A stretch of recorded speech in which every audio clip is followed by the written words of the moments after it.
Hey, it's Big Jeff with another unboxing. And I keep saying now video after video because you're just seeing B2 Audio nonstop, but it's just because we were invited to do the marketing and become one of their distributors, and B2 Audio USA has been sending us the product first. So my deal is to get this stuff out there, and that's what we're doing. This is the 015, the last of the 0 unboxings. And we've unboxed the 6 and the 12. We did some dynamic runs on the 6, and we plan to do certifieds, and then the 12. But the 12 and the 15, because they create over 20,000 watts, a little bit more difficult, and they got to come up with a plan with that. But we are here talking about the 015. As you can see, this thing is huge. So we had to move the cameras back, lift it up, crazy. But let's have some fun with it. Hey, before I start, hit that like button. Leave a comment real quick. You can always leave another one later on, and share this out. If you're on Facebook or Instagram, follow and like us. And if it's YouTube and it's the first time, hit that subscribe button. It doesn't cost you a dime, but it helps us out greatly with these videos and giveaways and everything else. Okay, Korea, where this baby is built. And I don't know how to pronounce this, but the Vegas.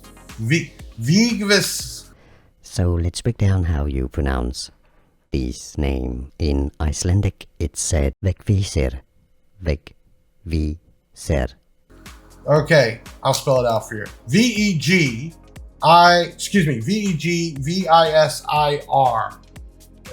is also referred to the Viking compass. Now, each of the 0 amps, and basically most of the amps, have some kind of mythological designing or marketing. Cool Indiana Jones stuff today. And this is the Viking compass signal right there, symbol. And it says it guides you safely through rough weather. This amplifier will guide you straight past to the divine power, utilizing potential control of your subwoofer with authority. Go Jay home for this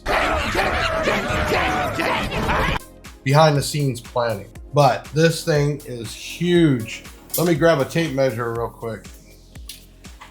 Okay, so this thing is 39.5 inches. It's a big amp, man. That's what she said. And I ain't gonna lie, this is not your everyday amp. It is also not your everyday price. This amp is what is it? Geez, it's expensive. $3,999.95, basically $4,000. But this is a 15K certified, and we're gonna get into it. But this amp here is a fuse rating of 1200 amp. This is definitely a possible 20K plus amplifier, and it can do half ohm. Yes, it can. And this thing is crazy. So let's get into some of this stuff. I'm gonna crack it open too so we can see all the cool stuff inside, but I gotta get up to do this. So we're gonna start with the Big Jeff cam from the side Big here. Jeff cam activated. And here you got power clip protect. Okay, we have gain subsonic, low pass from 35 hertz to 250. There is a 0 to 180 phase. Now, I've talked about this in other videos, but we're gonna go over it again. Master and Daisy, I'm gonna go back over. If you notice, there is a left and right input, and there is an output and then another input. And what is that? That relates to the Master and Daisy. And then on the fans, you have off, which I don't know why people would ever have it off, but there is the reason, I'm sure. Thermal, which means they kick on automatically, and then on. And then you have 8-gauge outputs, 2 positives, 2 negatives. And then you have a remote in, a remote out. What that means is it will switch internally, and you can use this instead of a relay to turn everything else on. And if you are running this in Daisy or Master, you will want to use that anyway. I don't know if you noticed, but it did have Tiffany style RCAs, obviously. Okay, here we got really cool. Cool? Yeah, really cool. This is 0 gauge, and I can put my whole fat finger in there. Ground, ground, positive, positive, positive, positive, ground, ground. And that was done on purpose. I've seen a lot of amps really mix that up. People don't pay attention, and you could really scar up an amp by swapping power and grounds. This also is telling me I have 4 inputs. More input, more input. for the power supply. And even on an amp like this, I would probably end up running double aux into each one. So to do something with this amp, this is not going to be your everydayer. You need not one or two, you need, you know, at least 2 or more alternators.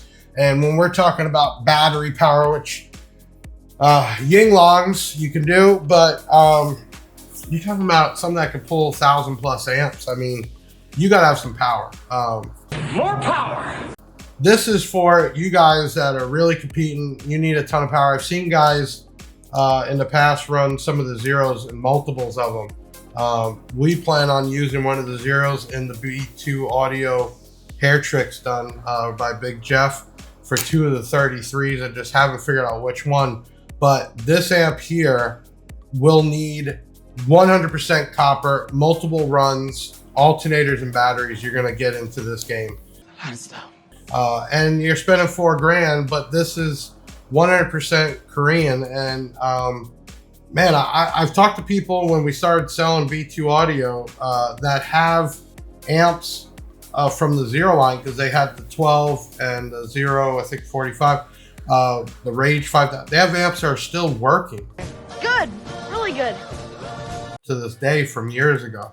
And you know, that's what it is. Plus, I love the look. I love the mythology. Okay, so we got to get into, because unboxing an amp isn't as cool as dynoing an amp, and that's not going to happen until a later video. Even to dyno this properly, the SMD over here, the 81, doesn't even go up that high one of them. So I might have to come up and use the Term Lab or some, or maybe dyno this at like 2 ohm, and then we can kind of guess that it would double power. I don't know. I'm gonna figure that out for you all. But let's go over some specs. Rated from the factory, and when the factory rates these, understand they're not using a bank. They use a really big power supply, which will supply voltage and amperage. But when you're hitting it with the dyno, you know, even these big power supplies that are made to test electric car motors, it's still different. But RMS at 4 ohm, it says 5,000 watts. RMS, and these are certified numbers. RMS at 2 ohm, 8,500 watts. RMS 1 ohm, 15,000. So certified, which everything we've done for B2 Audio has done over the certified. Obviously, dropping this thing down to a 0.5 ohm, if you're able to supply the amperage, I'm gonna say, and I'll put my name on it, definitely is a 20,000 watt amp, okay? But you gotta be ready for it. It is a Class D frequency response, 10 hertz to 300 hertz. Signal noise is 95. Input sensitivity is 6 volt down to 0.2 volt.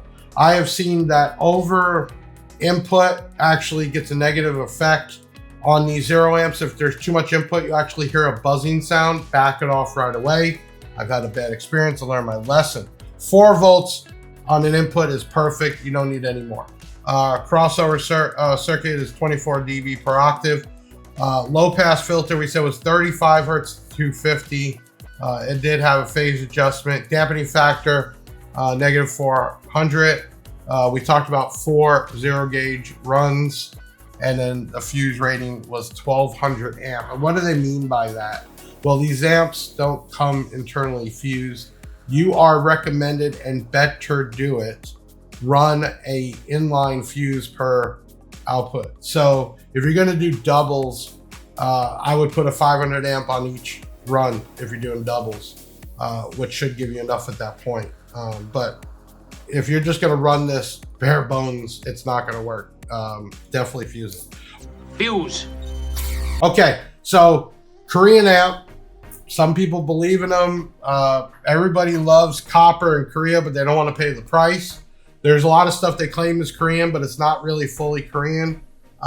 This is, okay? That is 100%. You want something that's gonna make a ton of power, be efficient, and last long, this is the way. Plus, if you do blow it up, they're a lot easier to fix. And normally, because there's not hundreds of them blowing up, you can probably get it fixed pretty quickly. So this is a beast. What I want to do is flip this over, which I'm going to need help, and I'm going to take the plate off. This thing has multiple power supplies and big caps, tons of MOSFETs and fans, and we're going to check that out. So with Movie Magic, you're going to come back and see it flipped over. I'm going to start unscrewing it, but I got to get somebody in here. This thing weighs, I don't know, it was over 50 pounds for the amp. I mean, you got subs that weigh that. So this is a beast. I'm Big Jeff. I'll be right back. Okay, we're back. That was how quick it is. So a couple things I didn't do before we did this. It does come with a bass knob. It is Cat 5. It is the big one, but it's plastic, voltage, temp, clipping, all that. I don't know how many people that are using something like this or more are going to use that. Generally, they're going to use their own type of bass knob or, you know, DSP or what else, but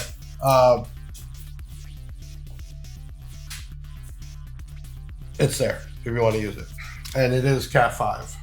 So, second, we were talking about Daisy, Master, Slave.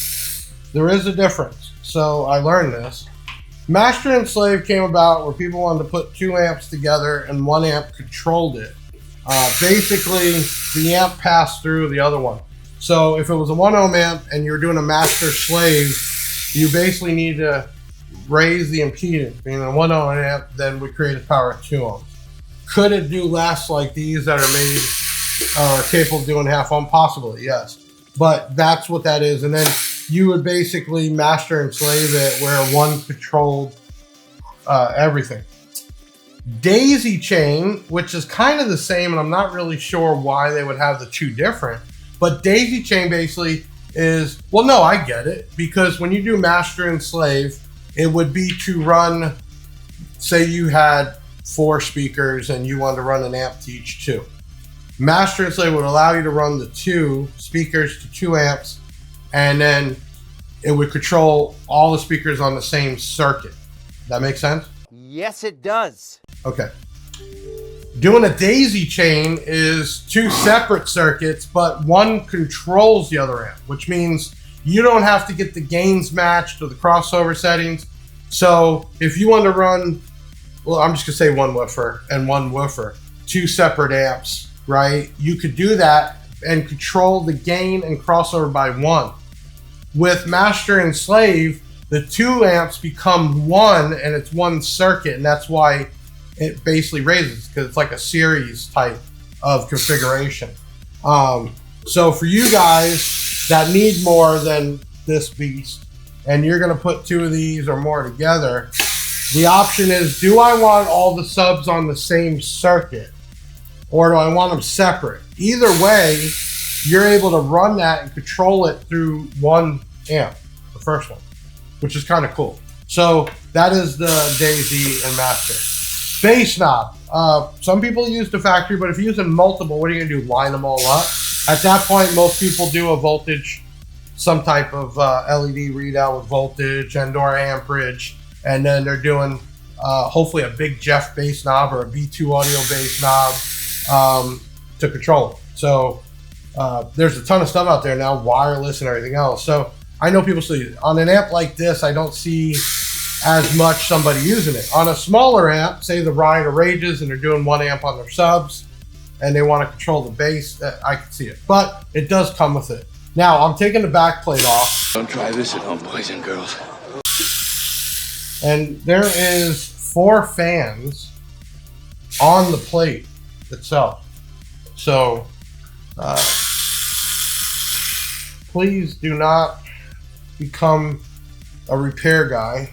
We just hired one, and you don't want to get in here, and we'll know that you're in here, because the moment you break it, there are some things that most people don't know about that show signs of it.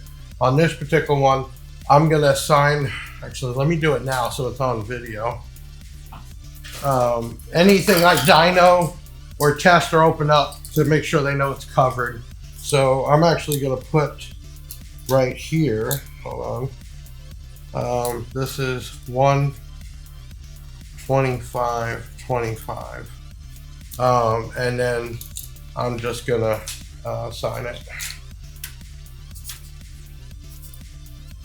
Okay, this means that I'm the one, this is part of the video. So if they get it like, oh, it's not brand new, somebody return it, that won't happen. Okay, and let me grab a screwdriver. Thank God for this beautiful setup I have here, for all this cool stuff. Okay, so we took all the screws out. I did documentate that I'm the one opening it. It's on the back side, so it's not going to be seen or hurt your display. And as you can see, this here is attached to the board. So I'm going to turn that around real quick, and y'all can see there's 4 fans. And it's kind of cool they did. I wonder why they didn't just do wires. There's actually a board. I'm going to guess maybe it does temperature through there. I didn't look at the schematics yet, but I really should.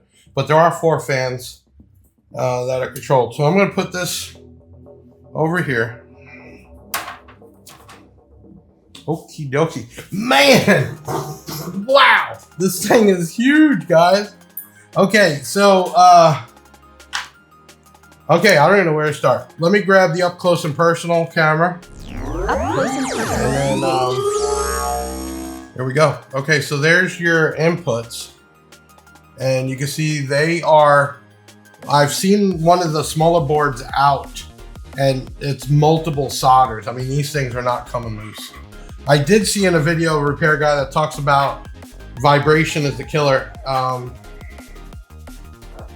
So right here are these bolts here connect the side rails. If those loosen up and this piece bends back, it could pull on the MOSFET chips. It can break. These are signs that a good repair guy can tell everyone. So, you know, try and act like it just happened or it wasn't your fault. There is mains. Think about when you get a car and you got to do oil changes and check your tire pressure. It's the same thing here. Okay, so this actually looks a little bit different than the 012. One, I see 015, and even the way these are done looks different. So if you check out the video of the 012 unboxing, you'll see. But they did use 8-gauge wire to connect to the board. And it does even say on the wire Korean, which is cool. MOSFET chips, I mean, I could count them up if you want. There's 2 on each one of these plates. Let me show you. There's 2 on each one. So we have 2, 4, 6, 8, 10, 14, 16, 18, 20, 22, 24, 28.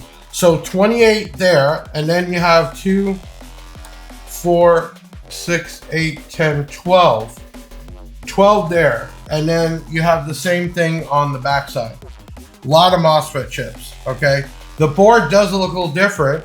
All right, and then we have our caps with the Riot Guy logo on them. And I'm looking at the wrong side. Let me see if I can turn the camera around. Let's see there. Yep, there you go. 250, there you go. 1500 UF.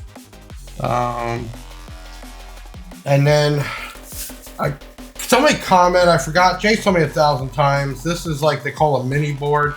It's basically the actual processing. And you can see it. This is a half bridge amp, which you can tell right away. Let me tell you, there's so much capacitance in here. I don't know if that's even a word. You can go back to the real camera. There's so much capacitance, capacitors, that even on the 012, having it on the bench just powered up, you could feel the heat radiate sitting there without it even like really working, just on.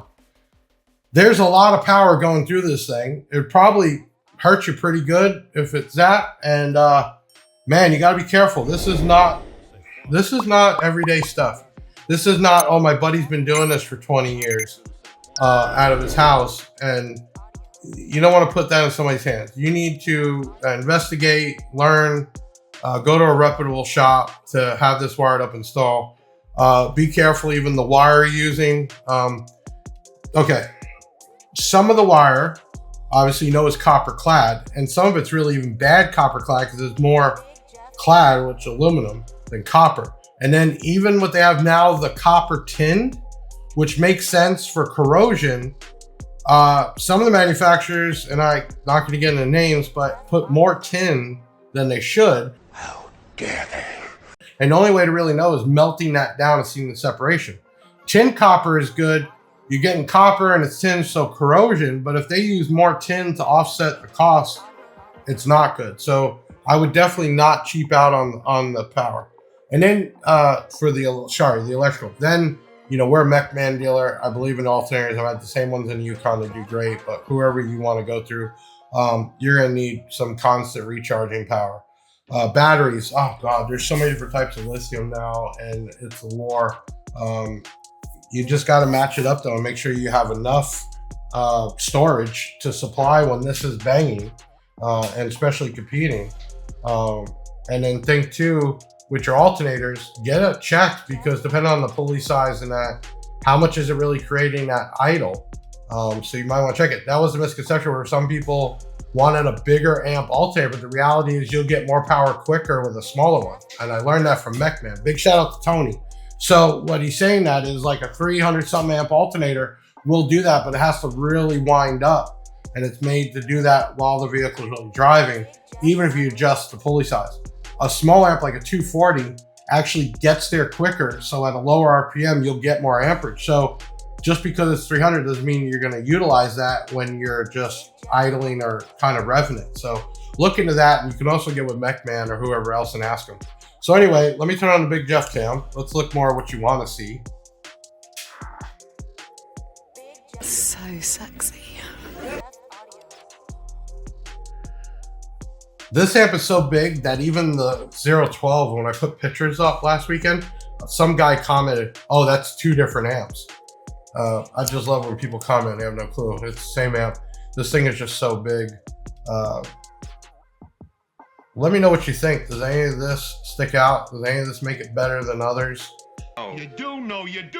Is it, you know, ask all the time, is it just the amount of MOSFETs? Is it come down to me? Well, what is the technology that makes this better? What makes a Korean amp more rugged and last longer than a non-Korean amp? Why can this go down and play half ohm, where I've seen other amps that are Chinese that can do it, but they just don't last? Or those amps will do it, but I've seen it's distorted power. This will be, you know, clean power for the most part, even at half ohm or lower. And I've seen some guys take real Korean stuff and go lower. Now, if you're combating an impedance rise, depending on the box, and you start earlier. But looking at this, there's actually two separate boards in here. So this piece comes out, this piece comes out, and then you have your power rail. I'm just telling you guys, it's just so cool to look at something this crazy and big. But it's a beast. It's heavy. So I know it's unboxing amp and you just want to see the dyno. We're going to try to get to that. There's a lot of product we're doing. Videos take a really long time. Big shout out to anybody that does this for actually like a job, YouTubing and that. I do it just to market. There's a lot of work even here with all the stuff we have in time and setup. So we will get to that. We have a lot of new B2 products. So check that out. Big shout out to B2 Audio and B2 Audio USA for taking a shot on Big Jeff to be a part of that and to get the stuff first. We just got our first container from B2 Audio USA last week. So we're tons of product. We're one of their main distributors, and I know they're setting up dealers, so contact them. Or if you want to buy smaller, not a buy-in, we have a dealer program on bigjeffaudio.com. Become a dealer.